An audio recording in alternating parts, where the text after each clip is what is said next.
বর্তমানে কারেন্টের সমস্যা নিয়ে খালি গলায় অস্থির একটা গান শুনেন সবাই।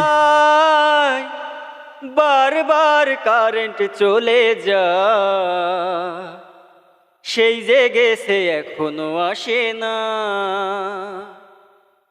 শুধু কারেন্ট চলে যায়, দেহ জ্বলে পুড়ে যায়, এ কি গরম পড়ছে হায়, বারবার কারেন্ট চলে যায়।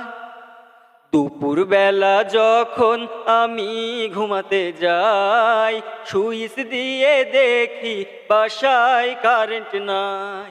ঘুম আসে না রে রাতের বেলাও, কারণ একটুও বাতাস নাই, কোন জায়গায় শান্তি নাই, এত গরমের জ্বালায় শুধু কারেন্ট চলে যায়, দেহ জ্বলে পুড়ে যায়, এ কি গরম পড়ছে হায়, বারবার কারেন্ট চলে যায়।